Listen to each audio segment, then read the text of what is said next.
Good evening and welcome to Kunsang Payol Chulin. We're always happy to have you here for teaching by Jetsunma Ahkon. So tonight's teaching is entitled The Magic of Spiritual Innocence, and it was originally given in 1996. And so we'll begin.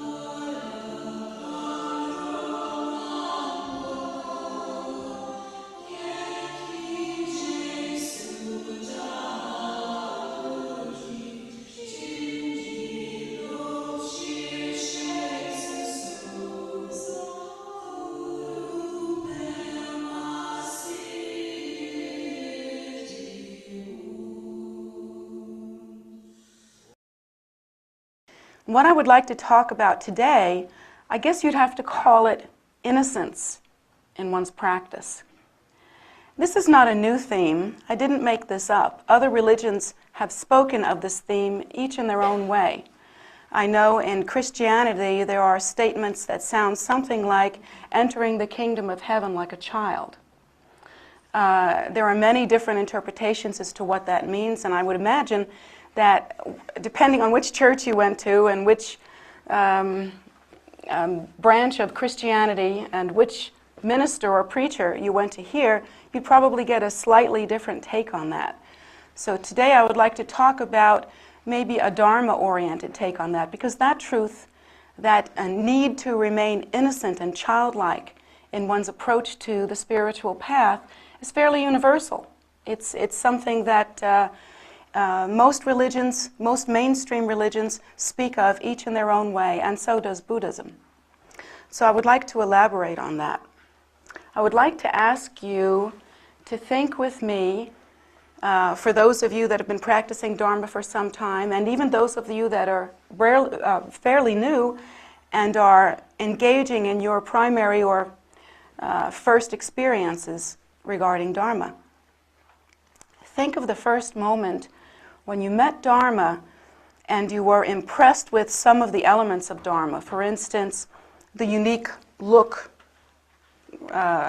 compared to other American institutions that a Dharma center has. Our altars are different, our colors are different, our books are different, our uniforms are different. We're different. And according to mainstream American culture, we are unusual. So when you first met with Dharma, you probably had some awareness of the difference, of the exotic feeling. Perhaps for some of you, if you have culturally been exposed to this kind of thing before, or if you have some particular strong karmic relationship with the path, you might have felt a connect immediately. You might have felt, oh, this is more like what I understand than the stuff you usually see in America. Some people have felt like that, that's true, but still in all, there was some reaction to the exoticness or the uniqueness of Dharma. And then you might have heard some of the ideas of Dharma, and you might have become excited. Oftentimes when people first hear what Dharma is capable of, that this is of the paths that are available, unique in that according to, I mean, even in terms of Buddhist teaching, there are many different ways that one can practice Dharma, but Vajrayana is unique in that one can actually achieve realization within one lifetime, or at least not if not within the time of that actual lifetime, then immediately upon death. Vajrayana Dharma has that capacity to offer this great result.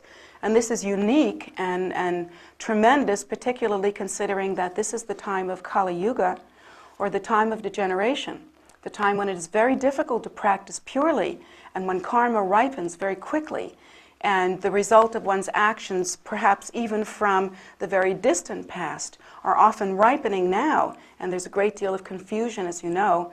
If you don't know that, all you have to do is read the newspaper once in a while, and you'll see particularly having just come through the elections. We're all still confused. So confusion is rampant, confusion in every way, shape, manner, and form. So when you hear about Dharma and what it can do, you might become very excited, you might become uplifted, you might feel, wow, this is really something.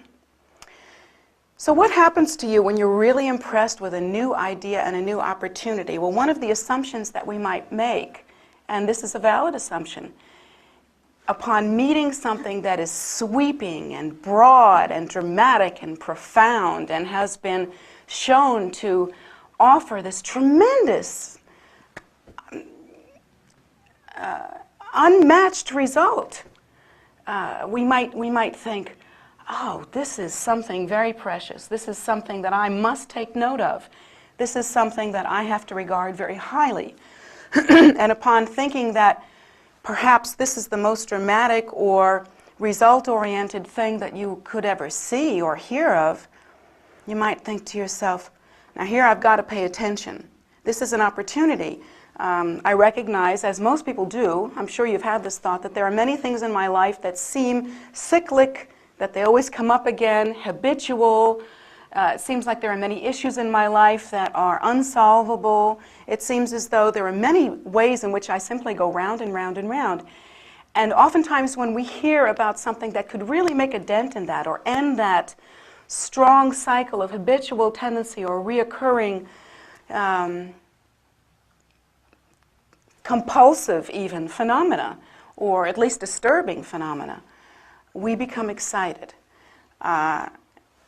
We might also have the same result if we were to, say, at a very difficult time in our lives, go to psychotherapy, and meet with a therapist and think, oh, this is an opportunity. So we label our Dharma experience an extraordinary opportunity when we first come to Dharma, which is interesting because often that's the time of great innocence.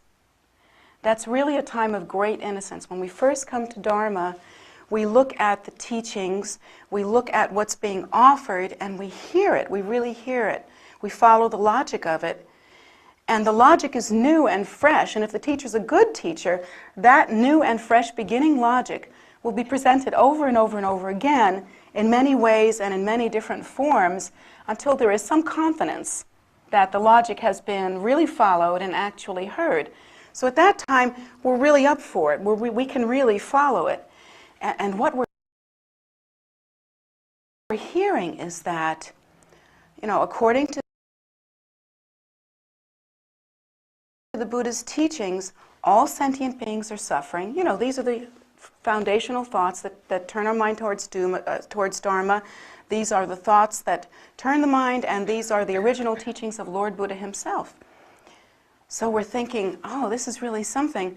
All sentient beings are suffering, and we are all suffering from desire. Well, that's new information. We didn't really understand that before. We just knew that we were suffering, and it almost seemed like we were afflicted with a disease that was eating us up, and we didn't know where it was coming from. So we hear the news that it's all really based on ego clinging or desire. But then we hear the good news, which follows the bad news, that all sentient beings are suffering. And we hear the good news that there is an end to suffering. Now see, who would have thought of that? We are so accustomed to suffering. It's like being born on a merry-go-round. You've always been going round and round. You wouldn't know what else to do. I mean, it's characteristic of our personalities. It's the way we determine who we are, how we have suffered. So we wonder, how, isn't that amazing? It's just such a sense of wonder comes up. There is an end to suffering? You can't even take that in at first, can you? What does that mean? Well, then the Buddha goes on to say, and that cessation of suffering is called enlightenment. And then the method is outlined. In some aspects of the Buddha Dharma, we start looking at the many aspects of the path, and we begin to learn right thought and right method and right action and that sort of thing. In Vajrayana, as we practice it here, that path, that eightfold path, is condensed into two thoughts, which is the accumulation of wisdom and compassion, wisdom and bodhicitta. Wisdom being the realization or awakening to the primordial empty state, and bodhicitta or compassion being the understanding of our nature as fundamentally the bodhicitta, and therefore the activity that upholds and encourages the bodhicitta, extensive compassionate activity. So this is a new thought and a series of new thoughts, and really when we first meet with it, the sense of wonder is enormous. Unfortunately, what happens later on is that once you've heard it, you actually never really hear it again. And that's really a problem. It's the biggest problem that we have. I don't know how many times I have looked at old-time Dharma practitioners, and I've looked at new practitioners who know much less, but they have maybe something tiny like Om Mani Padme Hum. That's all they have. Or they may have the 7-line prayer. They may have learned how to use that, and they may have understood that it's very powerful and very potent and a remarkable prayer. The level of practice between the old-time Dharma practitioner who is now no longer taking in anything else, who is now no longer hearing these fundamental teachings that are so precious and so essential in order to build anything further. The level of practice between that kind of practitioner and the new one who is shocked to hear that all sentient beings are suffering, or maybe shocked to hear that there is an end to suffering, that there's something that I can do. The level of practice of that practitioner, if all they're doing is a simple Om Mani Padme Hum, Om Mani Padme Hum, Om Mani Padme Hum, is unbelievable. Unbelievable. Now I'm going to give you a rare and precious thing. I'm going to give you a New Age example. Don't you love it? This is it, kid, a red letter day. Is that thing rolling? Because we need this on camera. There was actually a test done years ago, and this test was, I think it was done back in the 70s, but it was actually done in a very scientific way. A lot of people participated, and the rules were very strict. What they did was they gathered together a number of famous healers. Famous healers. These are really famous people who are known for their capacity to lay on hands. They are healers. They work with auras. I'm making fun because they were so filled with the New Age jargon. It was just very, you could almost see what it must have looked like. The elite showed up, and we're all impressing each other. But that was the feeling that I got from that test, is that they called all of the name healers, the ones that are very, very famous, and the ones who were really have a lot of clients that they work with. These are people who had really gained a name for themselves. And then they got together an equal number of just ordinary folks. And they said to the famous healers, okay, here's what I want you to do. I want you, and they split the large group into different subgroups. So they said to the healers, here's what I want you to do. I want you to do your healing thing, whatever it is, on this glass of water and transform it into medicine. Okay? So they said, well, all right, that's doable. The message is, with love, all things are possible. Unfortunately, when you're really impressed with yourself, often it's with me, all things are possible. But anyway, they were told to do that. And then the ordinary people, who had never heard about this before, were not even that spiritual or anything like that, were given some interesting, common, and even scientific data that showed that if we have a good intention towards something, and if we really have a proper attitude, that often things are better. And they explained that if you put your hands on either side of a glass of water, you can run energy through it that harmonizes it. They were explaining this in a very scientific way, that sort of harmonizes it, or pseudoscience, I should say. That it will harmonize it, and it will be in harmony with your own body, and you can actually make medicine out of this water by having this really strong intention and really considering that this water is now in harmony with your body. So they had them all do their stuff, and the people that that were not accustomed to this, you can almost see they probably scratched their heads and went, well, okay, if you say so, I'll do my best. But they were asked, whatever you think, do the very best spiritual praying you can possibly do. I mean, really let it rip. If you have anything in you that has any mystical bone in your whole body, please apply it here. Let's do it. So what happened was they spent, an appropriate amount of time, and that the healers did their healing thing with all the bells and whistles, and each one of them had their particular way to do it. One was a shaman, one was simply hands-on, whatever. They all did their thing, and they did it with all the bells and whistles. So, and the other people simply took their hands and prayed, and actually the scene was described as you could see a lot of knit brows. They were praying real hard, they were just really trying to make this thing happen. If it was possible, they wanted to see if it could really happen.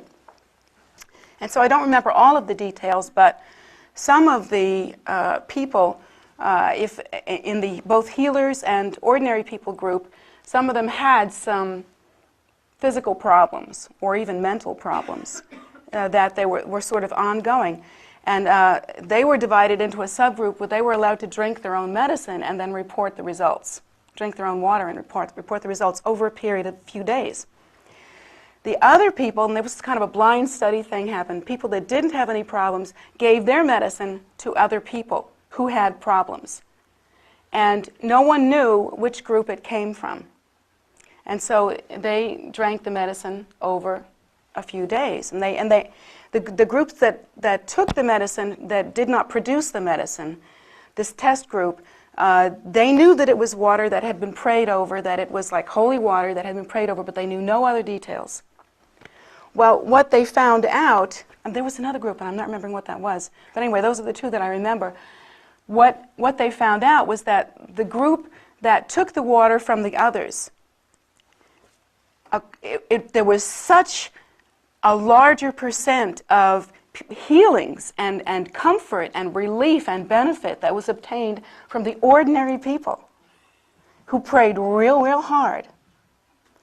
It was like, the number was phenomenal. I wish I had the study in front of me. I'm trying to remember it after quite a long time, but I do remember that it was something like the water that was prepared by the healers, there was something like a 20% recognition of benefit.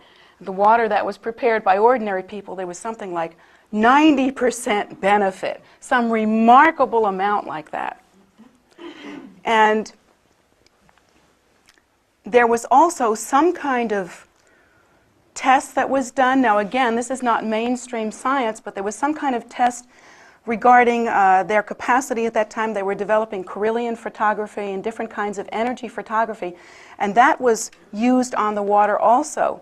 Again, the water that was purified by the non-professionals was filled with energy that could be found on certain kinds of photography. Whereas the water that was prepared by healers, it had something, but it wasn't anything like the remarkable level of energy that these ordinary folks had. And even the practitioners themselves, the ones that actually did this, both the healers and the ordinary people, had to admit that when they had some of each, they felt more energy from the ordinary people. This was even the healers that said that. And that was a remarkable study. I think that scientists could find all kinds of ways to throw that one out of court. But I know for myself, I find things like that fairly convincing. That sounded real to me. And I have to apply that to what I have seen here in my experience as a teacher. And that is that many of the students who have heard it all, particularly the students who have heard it all, from all the best sources, and have traveled around hearing more and more, sometimes obsessively, of it all. And those students who have been practicing Dharma for a while and have gotten to what I call the fat cat stage. The fat cat stage is where you sit back on your laurels and you go, I know enough now about Dharma to be impressive. So I'm going to impress you. And they it may be subtle and it may be, well, sometimes not so subtle. But they've gotten to the point where the magic is lost, you know? The romance is over. They're not really taking in the teachings anymore. Oftentimes there's a funny inner posture going on where when the student hears the teacher, they'll go, oh, I know that. Or, yeah, I've heard that one before. Mm-hmm. Oh, yeah, that's the teaching on da-da-da-da-da. Or, well, interesting that she's teaching that teaching today. I wish she would also include X, Y, and Z fact. These are the ways in which you can assume if this kind of non-surprise, non-delight, non-taste, non-involvement is going on in your hearing the teaching, you can be assured that not much is going in. Not much is happening at all. Where on the other hand, if you are one of the newer practitioners, or at least somehow magically have managed to keep yourself in this pure posture of innocence or childlike posture, when you hear the teachings, they're like delicious morsels. They roll around in your mouth and in your mind and in your heart, and you just think, how amazing, how delightful this logic, how delightful this information, how different from what I know and what I've heard. And there is a sense of maybe the first time you ever tasted as a child something beyond pablum. You know, maybe you tasted for the first time, I don't know, orange juice or mashed banana. The infant would roll it around on their tongue to the point where it was almost foreign. You could almost not take it in. That kind of delight actually provides a way by which the teaching can become part of oneself, can become part of one's attitude, of one's mind, of one's reality, even part of one's habitual tendency. If one were actually to assume the teaching or this new information can be used as an antidote to something that is troubling us. It can actually begin to change our habitual tendency because we are impacted by it. The mistake we make is in thinking that the teacher is responsible for keeping our love alive.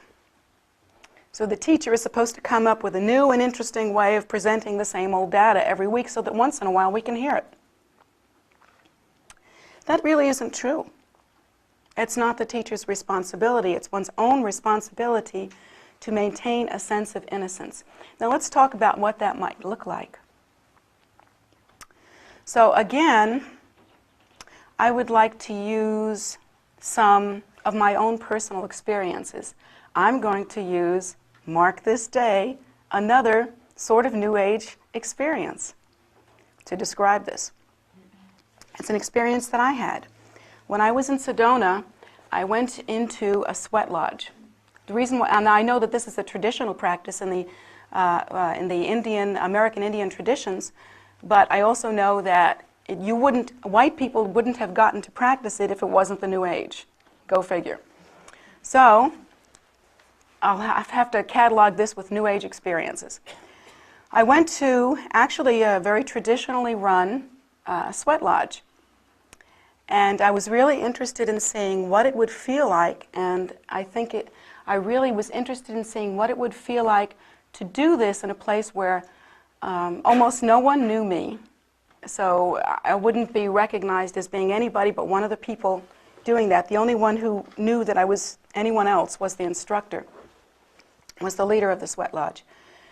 And I wanted to also experience it without my Dharma community around, so that my experience would be more uncontrived, more natural, more relaxed. There is something to be said for being in a place where you're completely anonymous and completely free to do exactly what you would do naturally, as opposed to being around people who have expectations of you. So I had this experience, and I went into it wondering what it was going to be. And I had both kinds of ideas. I thought to myself at first, well, this could be really hokey. I mean, it really could. I mean, you know, it could be really hokey. It could be Who knows? It could be, chanting chants, Indian-oriented chants that I have no knowledge of and have no idea what they mean, and so for me it would be pretty meaningless. I would just be making noises. Or it could be where everybody kind of has an act going on, and I don't really know what the act is. I'm just a little Buddhist girl. I don't know anything about Indian stuff.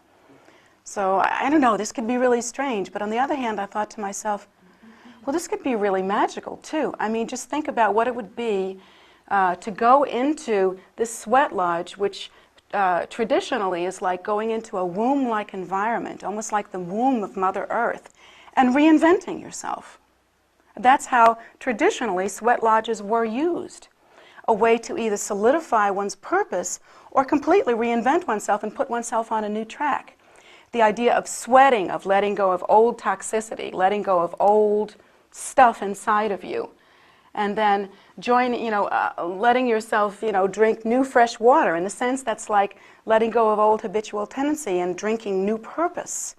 Aligning yourself with the four directions. This is something we have in common with Buddhist philosophy. This could be amazing also. This could be pretty terrific.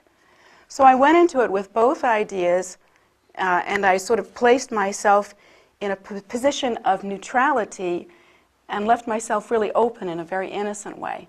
I just kind of went there thinking, well, ultimately, it doesn't really matter if this experience is like this or like that. What matters is that I'm going into this experience with a pure intention. I really intend to cleanse myself in every way. I really intend to let go of anything old and afford myself new opportunity. I really intend to have this be in alignment with my own personal quest, which is to never fall into old habitual tendency, mindless methods, but rather to constantly keep my spiritual practice new and fresh and on point, So I thought that's my intention, that's what I really want to do. So I went into the experience, and it was really interesting. It was really interesting. Yes, there was chanting. Yes, it was very, very hot, hot to the point where it seemed unbearable. It was interesting in many different ways. The people were there. Because it's so hot, the people wear very little clothing. This is very different from a Dharma experience. If you all came into this in bikinis wrapped in towels, I don't know how I'd act. I would just sit here and go, I don't know what to do now. So anyway, I went into that experience, and there were many things that were different and many things that were predictable. But I found that I had exactly the kind of experience that I went in there to have, which was that I was able to let go of something. I was thinking that this is an opportunity to reinvent oneself, that is to say, that to enter back into the symbolic womb of one's experience and then come forth again. And so I'm going to use that with a great deal of strong and purposeful intention. When in the sweat lodge, each person has an opportunity, you go in a circle, each person has the opportunity to speak their prayers and hopes and dreams out loud. Now, if you do that by rote, that could be a really tacky, cheesy experience. But if you really do that from the heart, really reaching in and asking yourself what's in there and what needs to be reinvented, what is sincerely what has to be done, and really kind of rip yourself open, it could be a very profound experience. In fact, it can be a life-changing experience. On the other hand, you don't really need a sweat lodge to make such a life-changing experience if you have the intention and purpose of truly ripping yourself open as though you were newborn. So I realized that these experiences were both possible, and I required of myself that I remain in this posture of innocence and really get as much from that as possible. Heck, nobody knew me, so why not? I was really going to go for it. And so when it came my opportunity to say my prayers, I was a little surprised at what came out. As per usual for myself, well, I can't say that I was surprised, but I was surprised that I could hear myself pray like that in public again. When do I have that opportunity? When I pray in public in front of you guys and you have expectations. I'm supposed to be the leader. So here I was able to pray in public the way I really, really pray in my heart of hearts. And I found myself crying when I was praying. I found myself asking nothing. My method of praying always is, and I kick myself forward every time when the going gets hard, I jump in the water first and worry about whether I know how to swim later. You all have seen me do this so many times. You just know that I'm like that. I make prayers like, I really reject and renounce any comfort or safety for myself and any personal requests that I might have that might make my life better or easier. I discard them completely. I never ask for them. But I always go into great lengths and depths about the suffering of other sentient beings. I really think about it. I really regard it. I really beg for beings. That's what I do when I pray. When I really pray honestly and truly, that's what I actually do. So I had the chance to do that in this wonderful environment where other people were there to be supportive. And the interesting thing about it is that when you really make an extraordinary prayer or a prayer that is really heartfelt, especially the Sweat Lodge leader, but also those there that were participants, will support you through some sort of verbal encouragement. Like those that are used to using the Indian tradition will say something like ho, or something Indian. I don't know what those Indian things were. But people that are not really accustomed to that kind of Indian experience will say something like, yes, that's right, go on, or something like that. We're with you, or something like that. And they'll support you. And when's the last time I've had an experience like that in a very innocent and non-teacher way? That was really wonderful for me. So the entire experience, I went through all of the cycles and all of the different elements, and it built on itself. And I came out of the experience really happy, like a kid is happy. Like, oh boy, everything is really cool.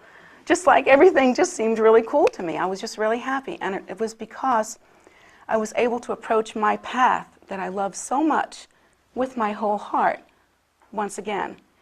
And so the conclusion I drew from that, based on the fact that I and some others who incidentally were new to sweat lodges had this extraordinary, almost newborn experience, which also was contrasted with the experience that older participants in sweat lodges actually have. There were even a couple of times where these older participants would lean over to you and say, you can lean down and escape some of the steam if you want to. Sometimes the fire is harder than this. I mean, this is the kind of, I'm like praying my guts out. I have intestines laying all over the floor. I don't have anything left in my body to sweat out. I think my eyeballs are, wrinkled. I'm going through this remarkable experience. I'm pouring my heart out. I'm just reaching for everything I've got, And these other people are telling me, oh, don't worry, kid. Sometimes the fire's hotter than this. And I'm thinking to myself, wow, this is really something. But I came out of that experience really moved, really refreshed. And when I spoke to the leader, the implementer, the leader of the sweat lodge, he said, well, that's the best use of the sweat lodge. It's not like, it is what you make it, but the ultimate thing that it can really do is completely refresh you spiritually, because what you're looking for is actually within you, not within the lodge. And for you to be refreshed is something new, something that gives you the courage and the power to really move on. So here's a wonderful experience, or a wonderful way that each of us as old-time experience can evaluate, practitioners can evaluate ourselves. Does that happen to us anymore? Not much, right? Not much. And so we keep thinking, oh, maybe soon some kind of refreshing experience will come to us. Oh, when will that be? Will it be this teacher? Will it be that teacher? Will it be our teacher? Will she finally teach the way I think she ought to? Will she finally teach as much as I think she ought to? Will she ever give me what I want? And, all these kinds of thoughts come up. And then we also, once in a while we have some kind of experience that gets our attention, and it really reaches into us somehow. How does that happen? Is it a mystery? Is it magic? Is the moon in the 7th house and Jupiter aligned with Mars? No. Somewhere there was an intention. Somewhere you called out. Somewhere you asked. Somewhere you opened the door. You forgot that you did that, but somehow you were ripe for it. These causes are interconnecting. If your heart is like this, no matter how many hooks are sent at you, they'll never connect. It's just going to keep doing this. And it's up to you to provide the link. Somewhere inside of you, you had this precious moment of intention that you probably forgot about. But it wasn't magic, believe me. And then there's another experience that I had. I'm going to bore you with all of my information here today. I'm so sorry about that, but you're going to be hearing more of that kind of thing because I think it helps. I want to talk again briefly about the experience I had of going to Tsopema in India and meditating in Mandarava's cave. That is where nobody taught me this, I just knew it by being in there. That was where she prayed and offered herself for the liberation and salvation of all sentient beings again and again and again. That is where she cried and tore out her hair and meditated on the suffering of sentient beings and could hardly bear it. And she went through it in that cave. That cave was her incubator, spiritually, one of her incubators at least, because she went through tremendous, oh man, the way she prayed, I wish today I could pray the way Mandarava prayed then. And I will continue to try for that. When I sat in that cave, well, I have to say that before I went to India and before I sat in the cave, I went to India and I set up that trip in a specific way because I had specific goals. If I just wanted to go do the usual proper thing, periodically I'm supposed to go back to my mother monastery, connect with my root guru, and get additional training and refreshment. Periodically I'm supposed to do that. I haven't done it for a long time, or I hadn't done it for a long time. And so I was getting ready to go on this trip, but I decided not to do it in the traditional way, but to take a kind of a gamble. What I really wanted to do was I felt like I had to birth something new. I felt like I had to connect with this power that I know is there at the root, but that somehow in this lifetime, because the circumstances are so foreign to me, and this Dharma is being taught in a foreign land where things are completely different, I sometimes feel like a stranger in a strange land, And so it seems like the conditions of ordinary samsaric modern reality are just a little confusing sometimes, and one can lose sight of the root of one's power. So I really went to India thinking I was going to connect with this and I was going to give rise to myself in some way. And that was my intention, and I was not going to give up until it happened. I swear I had this idea I was going to sit on a rock somewhere and just freeze to death, just like Buddha under that tree, until I could just get this, because I knew that something needed to happen. I felt that I was starving. I needed nourishment. So I spent only 2 weeks at the Mother Monastery, even though my precious root teacher was there, and even though his kindness and the nourishment that he lavished on me at that time is inconceivable. Still, I felt that I needed to go someplace where I was in charge. I was responsible. I knew what was going on, and I was basically alone to answer to myself. And I knew what I needed to reach for. I wanted to go to the holy places of Mandarava and Guru Rinpoche. I wanted to reach for what had happened at that time. At that time, when Mandarava and Guru Rinpoche practiced, they really literally changed the world. Of course, it isn't reported now. We hear Western white man's history, his story. That's what we hear, That's what. But in truth, they changed the spiritual world as we know it, because they actually, naturally, due to their practice, gave rise to the empowerment of immortal spiritual life. And in that lifetime, they accomplished the deathless wisdom state. They never died. When they left the world in that lifetime, they rose up to the sky and disappeared, and hundreds of people saw it. Guru Rinpoche was meant, it was preordained that Guru Rinpoche would accomplish the city of immortal life, and it was with Mandurava that he did it. And at that time, at the time of their accomplishment, Amitayus Buddha, the Buddha of long life, came to them and granted them that in the form of recognizing Guru Rinpoche himself as Amitayus Buddha and Mandurava as his consort. And so their empowerment was complete in that they actually became the deities in union. And so this is the thing that happened, and it revolutionized spiritual practice as we know it. Because now there are options for one's spiritual practice if one practices deeply enough and heroically enough. Not if one just casually practices, but if one really practices heroically enough where one can prolong and even realize immortal spiritual life, or the deathless state. One can realize that. One can accomplish it.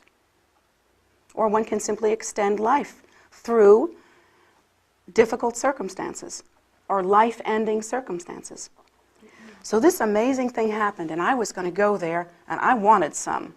I mean, I have to tell you, it was like, I don't want this that is supposed to be recognized as my past. You know, I was recognized as an incarnation. I don't want to, I wanted to hear it from myself. I didn't want to, I trust it, I believe it, I know it from my root guru, because he is my heart and my mind. Yet I needed to feel it myself. I needed to touch it. I wanted to smell it.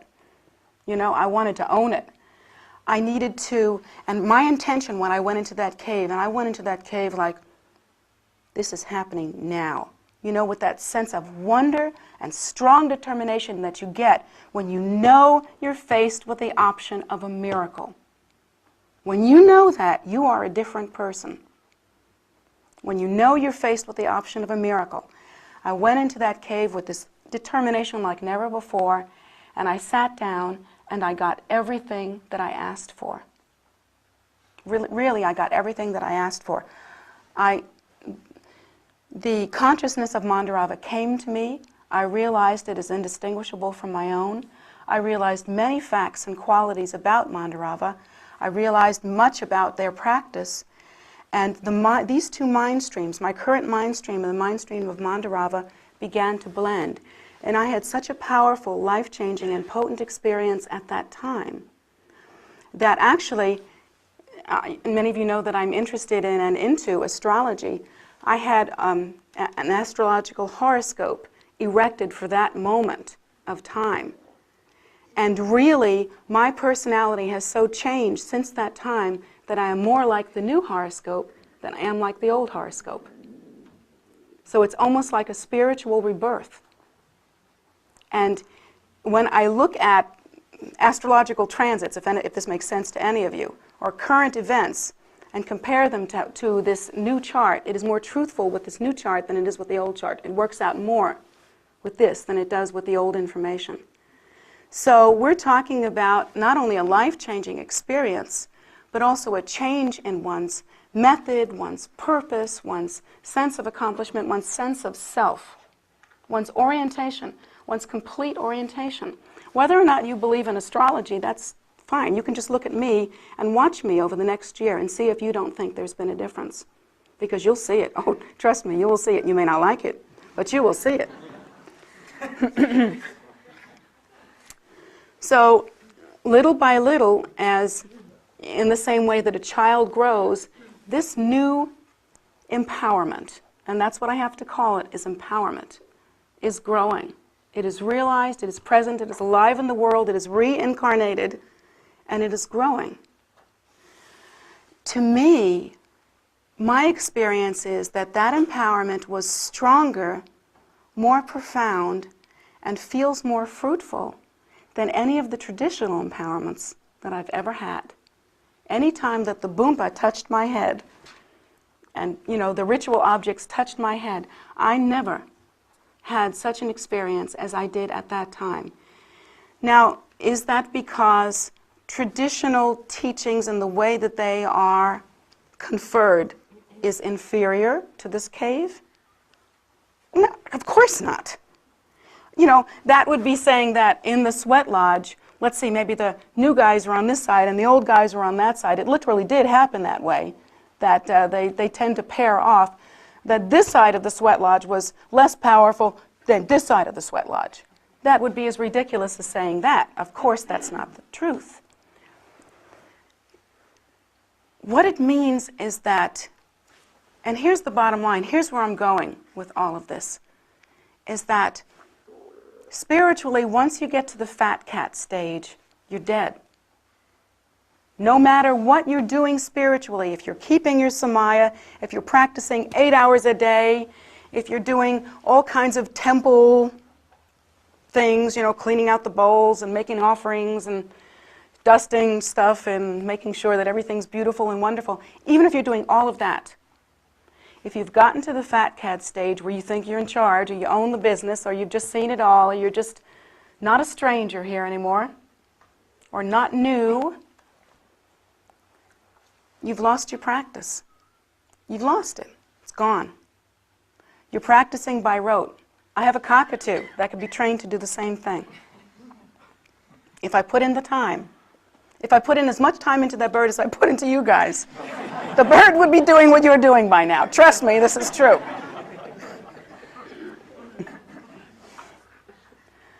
But it's like practicing by rote. That process is so superficial that we hardly realize that we have gone spiritually dead inside. And we are afraid to ask ourselves the question, what is my practice? Do I feel, when I put on my robes or when I pick up my mala, I open my books, do I do so in the same way that you sit down to a bowl of cornflakes in the morning? Like you got to eat something before you leave the house. And cornflakes are, you know, soggy. Do you feel soggy when you practice your practice? I mean, that's a good word for it, wouldn't you say? Soggy is a pretty good word.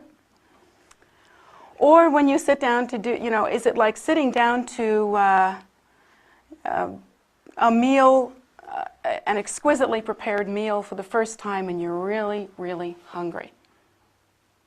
What is your experience when you practice? This period of innocence, this childlike way that one can practice with delight, with fervent regard, with an awareness that's on the front burner, not the back burner, not somewhere else, not in somebody else's head, but on the front burner, that all sentient beings are suffering. That they do not understand the causes of their suffering nor how to stop it, but that there is an end to suffering and there is a method. This beautiful news, when you first hear it, is like, for real? I can do this? That delight and that hunger that is provided by that delight is what makes your path work. When you go through the period of turning your mind towards Dharma, I've said it before and I said it again, it should never end. It should never end because you think you're not a baby practitioner anymore. In fact, the older and more fat cat you get, the more you must give rise to it continuously, reminding yourself of these fundamental truths and delighting in this information. Take nothing for granted while you're on the spiritual path, because the moment you do, whether it be your practice or the result, or your community, your environment, your teacher, or even the fact that you have leisure to practice, take none of it for granted, because the moment you do, you are no longer practicing. It is absolutely the truth that the academic who hears all this information and has it memorized and may really learn how to practice very well with all the bells and whistles and ritual implements and all of that, it is not only possible but even likely in our world today that that practitioner might not be even close to the kind of practitioner who goes around the stupa because they know that their life is in danger. Perhaps their life has been shortened by some terrible disease or something like that, and prays in a heartfelt way, Om Mani Padme Hum. in the expectation and hope that perhaps a miracle might happen. Or the practitioner who has really studied and really has come to the path seeing that all sentient beings are suffering, and enough is enough. This is unbearable. It is unbearable to think that in this world there is such extensive suffering. And with that heart ripped open, can circumambulate the stupa and say, Om Mani Padme Hum. And that practice is superior to fat cat practice. So I'm speaking especially to those of you who are new on the path. This is your opportunity to remain a child. That might not sound like a good idea because we're all told that it's really cool to grow up and we ought to be all kinds of sophisticated and intelligent, and that we should try at every opportunity to make sense. Well, I'm not sure I agree with that. I'm not sure making sense is the best idea. I think what is really precious and really important is to remain innocent with a pure and noble heart. And if you go before the stupa or go before any of these altars and offer one rose, one flower,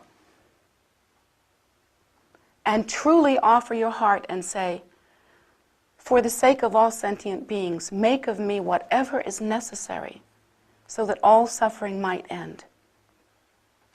Or perhaps has been dealt the blow of realizing the immediacy of one's death, has come to the point where one has been, for whatever reason, shaken in one's life. Now I have students that have been afflicted with AIDS, that have come to that point in their life, or are HIV positive. I have students that have gone through remarkable, horrible trauma, or life-changing situations that have so boxed us, so KO'd us, that we're left panting and not knowing how to go on. Really, I have seen students go through life-changing, miserable situations. You have to understand that these are times of empowerment. This is empowerment. Look at this as an opportunity and a gift, because when that one stands before the altar and prays, I now understand suffering. I know fear. Facing my death, I know fear. And knowing that, I realize that all sentient beings are afflicted with the same condition. Whether it's now or later, they are afflicted with the same condition. Therefore, transform my life and help me to live long enough to be of benefit to others so that I might serve as an example or as a benefactor in some way. Please erase the suffering from the world. That kind of heartfelt prayer, that's the one that makes results. If you pray like that in front of an object of refuge, whether it is your teacher or a stupa or a statue or a crystal that you can consider to be symbolic of the absolute nature, or whether you face the 4 directions and pray, or the 10 directions and pray, whatever it is that you do, if you pray with that kind of heart, you are heard. And I know that this is true because I have received the most extraordinary teachings and empowerments. And I have received amazing blessings of being taught one-on-one with my teacher, Trekchoden Togyo. I mean, amazing, amazing opportunities. I have had my teacher open his heart to me and give me blessings that no one has ever received. I have had my teacher hold me up in front of the Western world in a way that he doesn't even hold his other tulkus up, because he had that much confidence in me.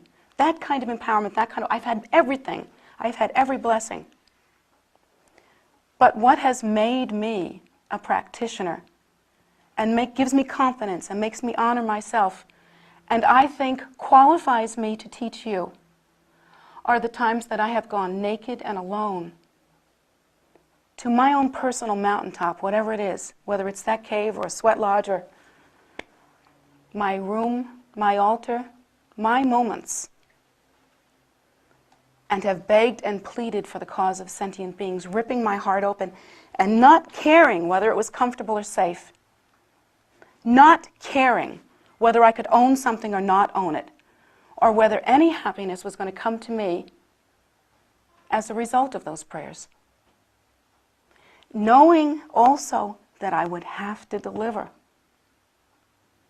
That if I prayed for the blessing to be able to benefit sentient beings, I would be required to live it. Oh, I know this. Trust me, once you're in the water, you will swim. You can take that to the bank. And I've lived that and been experienced long enough. Maybe, sometimes I have to say, finally I'm old enough. I'm at midlife here, so I am old enough that when I can speak of personal experience, you won't roll your eyes and laugh at me. You can see I've got some gray roots here. So don't roll your eyes and laugh at me. I've spent enough time here to know that this is true. You will be provided to put out. If you make the offering, you're going to have to live with it. But it will be your joy.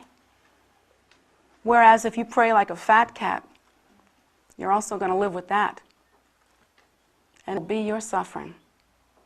Believe me. So, what I'm trying to tell you is that whether you are a beginner or whether you are an advanced student, if you are a good student, you are innocent and you are pure. And when you practice, you taste and feel and open your heart for that practice. You meditate on purpose. You give rise to new longing, new and fresh longing, almost like reopening an old wound. How marvelous if you realize, really, the finiteness of one's life. How marvelous, because then you are empowered to pray as you have not prayed before. There have been times when my temple was in danger.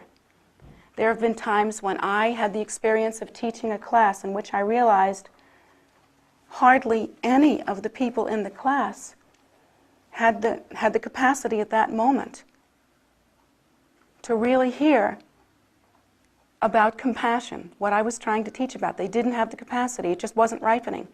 And so I know there have been times that I did this. I went to my altar, threw myself, and did repeated prostration, saying, please, I gather together all of my virtue in the 3 times past, present, and future, and I offer it to these students that their capacity to hear Dharma would be ripened. And afterward, I would go right back into the same group and the same teachings, and they were changed. Their faces were changed. They were alive. They were hearing it. I know the power of praying like that. And I know there have been times when my children have been in danger. That's when you want to scare me. You want me to pray? Scare me with my children being in danger. And not only my physical children, but my spiritual children. That's when you see me really pray. And I have seen amazing, life-changing experiences happen through that. And I have also felt the suffering of praying by rote, I'm sorry to say. But I will never have that feeling again if I can help it. If a prayer comes out of my mouth, I'm going to be there with it. And I would suggest that you do the same. However you pray, whatever you do, pray as though it were the last time you had that opportunity.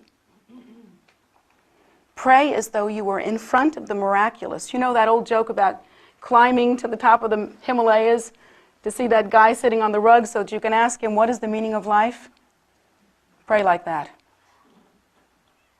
Pray as though you had just climbed the mountain and you were looking at the old guy on the rug and he could tell you the meaning of life. Pray as though it were your last moment to pray, as though you were going to lose your tongue after that. Pray as though everything depended on it, because it does.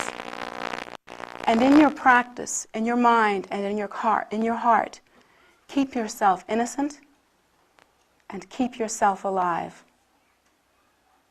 If you think that spiritually you know everything, enough to tell others,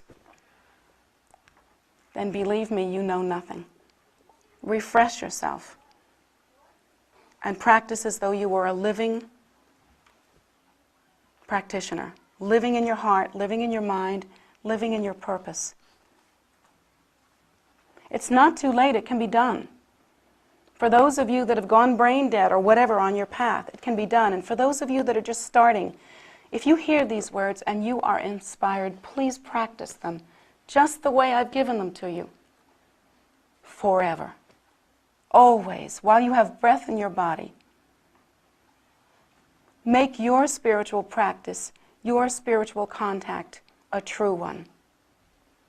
And every prayer, the potential for the miraculous. Because it is according to your intention. Intention is everything. Intention is everything. If you can pray by ripping your heart open, if tears come to your eyes, if you are moved to the depth of your being, if you can beg for the cause of sentient beings, then please do so, and do it without ceasing. Never let yourself get so sophisticated that you come to the point that you are satisfied with your practice.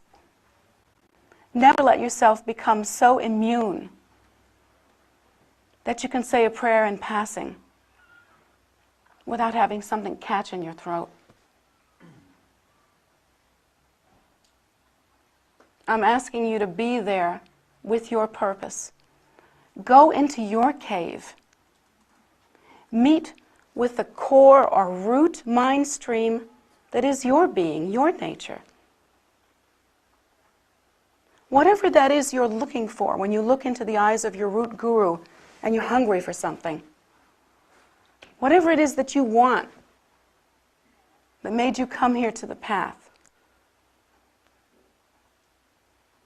Keep it open. Approach the core of your being with that prayer, and the only way that you can do that is by ripping it open and letting it be. Be alive spiritually. That's really what I'm trying to say to you today, that I've had those experiences. I know the difference. And I wanted to convey to you that you are both in trouble and free. Don't you see? You're in danger of losing that every single minute. And yet you are free to go that deep and that pure and that innocent every single minute. In conclusion, I've even had the sickening experience of watching myself pray because one of my children was in danger. They weren't coming home on time or something, and I had a real bad feeling about it. And when I have a real bad feeling about it, there's reason to be panicky. So or some physical problem or something has happened to my child. I know my older son one time had Rocky Mountain spotted fever, and they were not able to diagnose it because we were on the East Coast. We didn't know the Rocky Mountain spotted ticks had gotten over. And so he was dying. His brain was swelling. His eyes were going out of focus. He was gritting his teeth so much that his teeth were starting to crack. His organs were swelling inside his body. You could palpate his liver. Unbelievable what was happening. They didn't know why. He was dying. And boy, you never heard prayer like that before.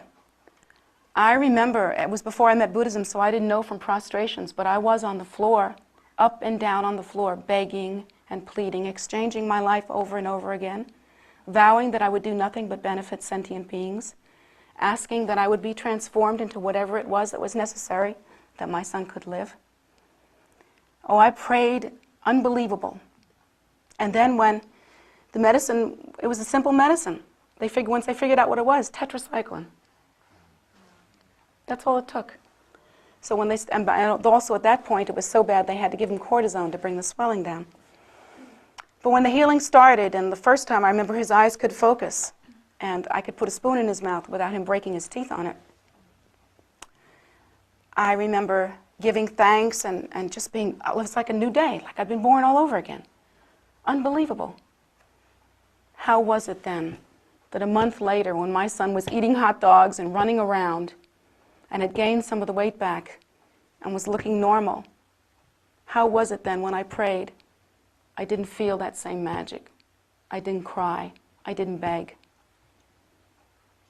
How was it I could watch myself pray from that element, from that point of being so raw, and then a month later pray like a politician? How's that possible? Because it's possible to all of us, don't you see? I'm sharing this with you so that you'll understand there's a way out of it. There is a way out of it. It is your natural tendency, and there is a way out of it. And only you can do this. I can't do this for you. No one can do this for you. Don't wait until life's misfortune forces you. Because each of you has the karma to be taught this, or you wouldn't be here. You can be taught it in a passive and beautiful and beneficial way like this, or you can be taught it by life, which is a lot harder. Please, listen now. Learn how to pray. Learn how to practice. Take yourself off the path of familiarity and complacency and put yourself on the path of Dharma as it is really practiced and has always been practiced by the great Vajra masters of our tradition and the great bodhisattvas who are responsible for our salvation today. So this is my message for you today. I hope that you can hear it with your whole heart and give birth to yourself again. Maybe you'll get a new chart too. Could happen. So I don't know what else to say besides that. Now it's up to you. I wish I could do it for you. I wish I had that power, because I would. I'm not afraid. I'd jump right in and do it for you. But I don't have that power, and neither does anyone else besides you. You're in charge here, and the ball's in your court, but you can be alive spiritually.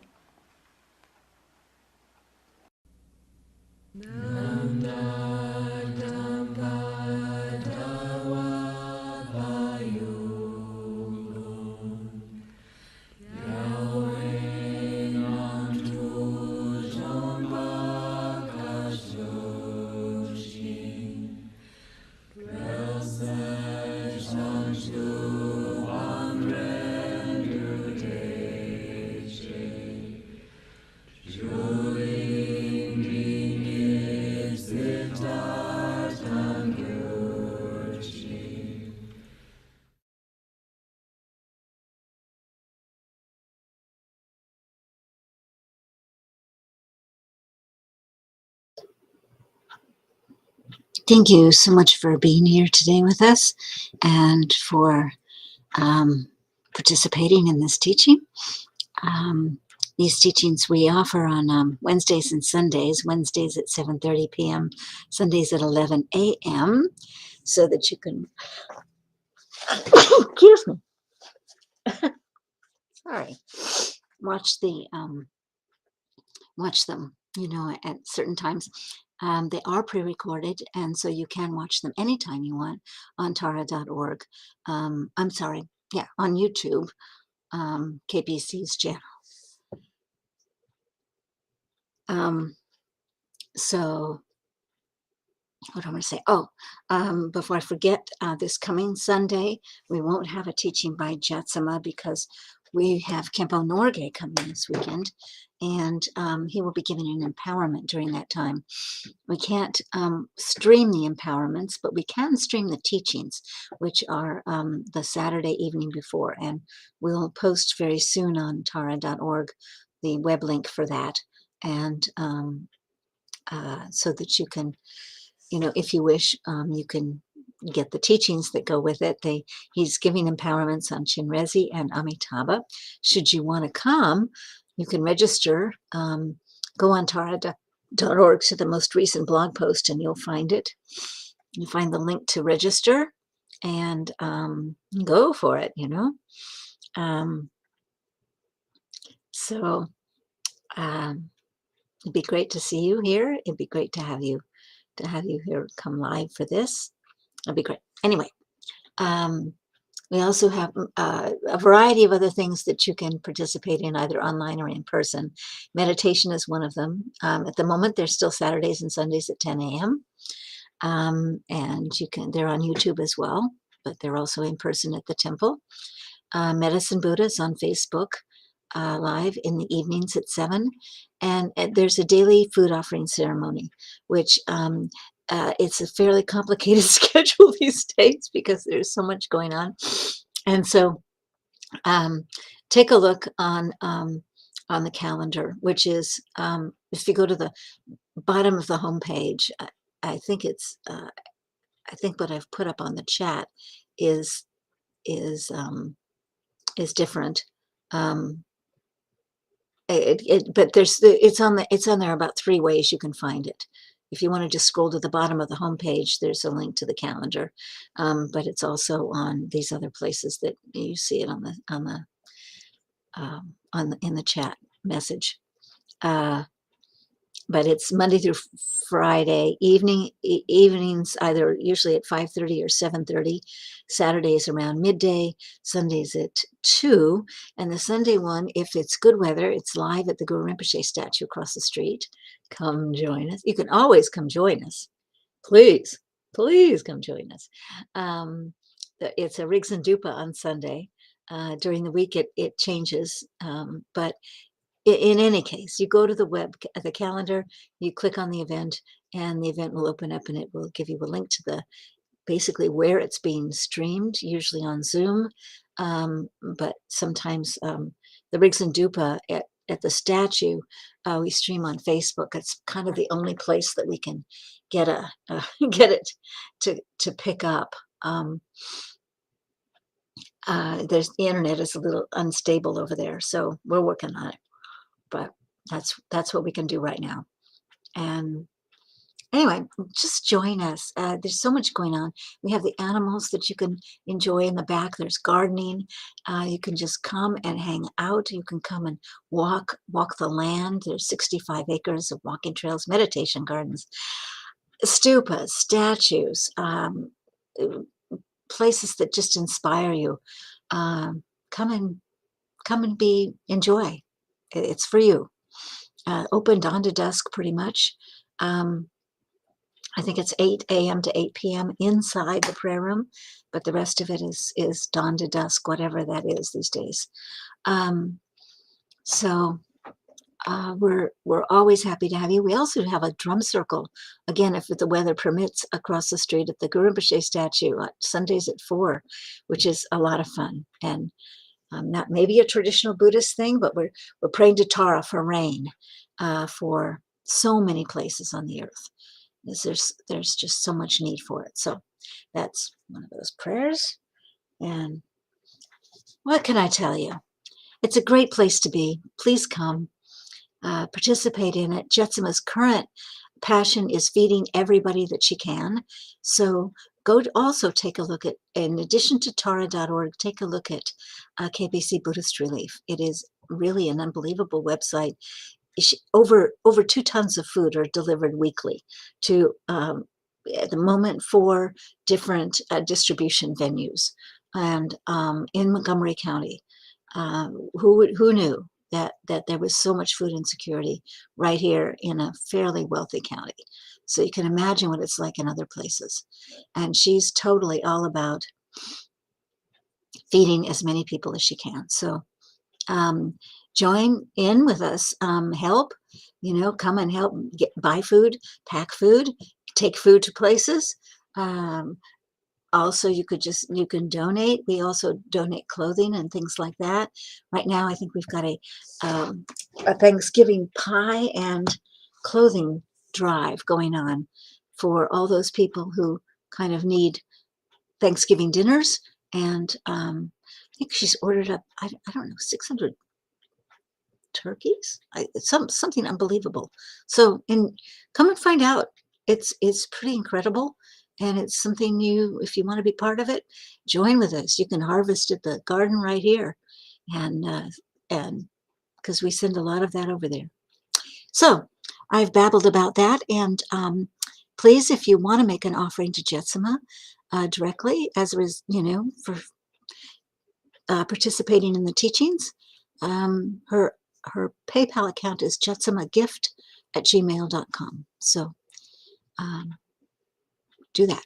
And it's there in the chat, Jetsunma Gift kempo@gmail.com. And otherwise, you can donate to wherever you're at. If you find places that are doing things for people, do it. In any case, hope to see you next time. Have a wonderful week. And this coming Sunday is Kempo Norge. I'm just repeating that again. And so we won't have a Jetsunma teaching on Sunday, but we will on Wednesday and just resume. Thank you.